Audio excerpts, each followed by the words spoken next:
In this video, we will go over ISLonline.com's My Account, where we can start new sessions, manage computers, view reports and license usage, manage payments, and of course, configure our security. So if we go to ISLonline.com and log in, the first thing we can see in My Account is the Sessions tab, where we have an overview of all of the ongoing ISL Lite sessions. We also have the ability to start a new ISL Lite session directly from the website. This comes in handy if we are, for example, away from our workstation and would just like to run a single remote desktop session. We click Start New Session, we open the downloaded file, and a new session is open on our computer, where we can then proceed to send an invite to a remote user. Now, if this is the workstation we intend to be permanently working on, let's instead opt for downloading ISL Lite, where we can establish connections from the actual software. Next, we have the Computers tab.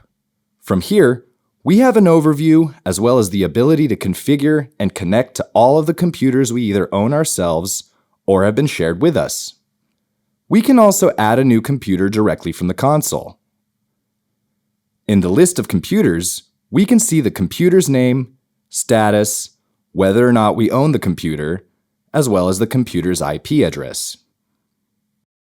We can click on this button to create a new computer group to sort our computers into by giving it a name and clicking on Create. Now, one of the most useful features of the Computers tab is the ability to make changes to our computers in bulk. So let's go ahead and select a few of these computers by checking the boxes next to them and clicking on Bulk Actions on the top right. From here, we can, for example, click on Move to Group and select the newly created computer groups from the drop-down menu. Once we click Move, all the computers we selected will be found in the group we just created. Underneath that, we can download the live chat solution, ISL Pronto, as well as ISL Group, the web conferencing solution. Now, if we are logging into ISLonline.com as the main user, we have access to a few different areas that our created users do not have access to by default.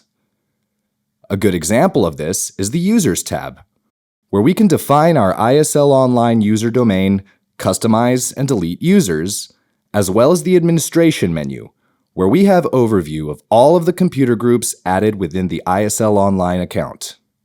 We can also manage computer groups, assign them to our users, whom we can manage further by defining different permissions for all of our software.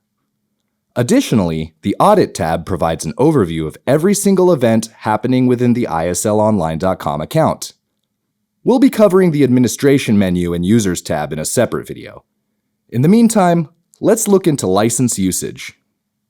This is where we can see all the ongoing ISL Lite sessions. If needed, we can even end them if we need to free up more active connections. Here in the Reports section, we can see all the past ISL sessions. Let's click on Reports for Remote Desktop. We are then directed to an interface where we can see all of the reports from a predefined time frame. By default, our view is date, session name, username, client email if there is one, status of the session, whether it's a remote support or remote access, and which version of ISL Lite running on both the desk and client side.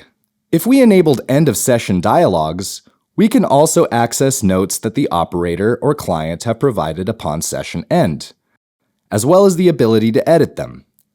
For more information, see our end of session notes video.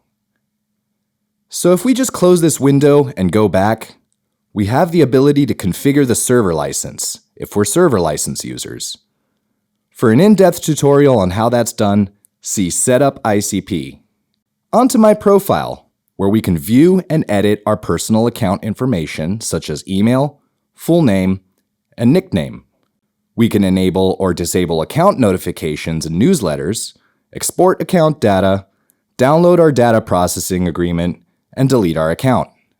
At the bottom of the page, we can set our language preferences and specify which time zone we are in. Now, another area only the main account has access to is the License tab. Here, we can view and renew the status of our licensing plan, as well as purchase additional concurrent users if necessary. Under license owner information, we can change the email of the entire account and edit the account information. Finally, we have security. From here, we can change our password and view which devices have access to our ISLonline.com account. We can also ensure that two-step verification is enabled. If we click on this option, we can turn it on and define which method of 2FA we would like to use, be that phone number, email, or the Authenticator app.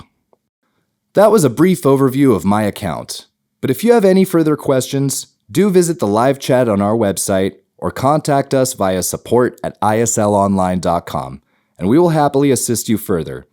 Thank you for watching, and see you next time.